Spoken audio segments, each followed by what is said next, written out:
The NDP are freaking out at the prospect of Jason Kenney uniting the Conservative movement in Alberta. They are in full panic mode. Code red, Category 5, hair on fire, core meltdown.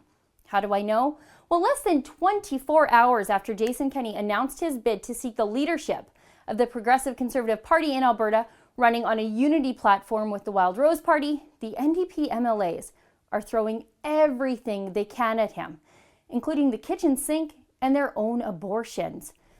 I'm not even joking, these people are so despicable. This is NDP MLA for St. Albert, Marie Renaud.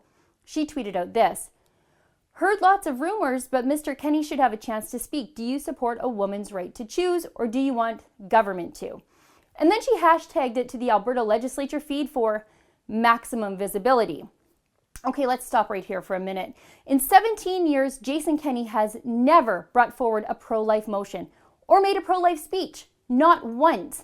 When these left-wing crybabies take the vast right-wing Christian hidden agenda conspiracy out of the mothballs and use it to attack conservatives, you just know they are so super desperate. But that wasn't enough for Renaud. It got worse. She wasn't getting the response she wanted. So now she made it personal. She tweeted, "I had an abortion and I thank God I was able to. Who wants to change that?" I have a visceral reaction of disgust reading that, even today. I'm pro-life, but I think even reasonable pro-choicers might have a problem thanking God for an abortion. But to answer Marie Renaud's question about who wants to change that, the answer is me, but not Jason Kenney. He had 17 years as an MP and 10 years in power as a high-profile, highly influential member of Stephen Harper's cabinet, and he didn't once change access to abortion. He didn't even muse about it. And Kenney's private views, whatever they are his own. And worse still, poor Marie doesn't even realize that abortion is not a provincial issue, and that is definitely something an Alberta MLA should know. But there's something else at play here. There is an insidious anti-Catholic, anti-Christian bigotry here from Renaud. She's basically saying that Kenney is unfit to govern because he is Catholic. She's saying that as a Catholic, Kenney just can't keep his religion out of his politics. Renaud thinks, in spite of Kenney's proven track record to the contrary, his Catholic ways will just infiltrate into the government. Now, would she say this about a Jewish politician? I don't know. But I do know for sure she wouldn't dare say this about a Muslim politician. Now, Renaud will face no sanctions or scorn from her party for her anti-Catholic bigotry. She'll probably be applauded for her bravery. Why? Because this attitude that people of faith are unfit to govern is indicative of Rachel Notley's NDP.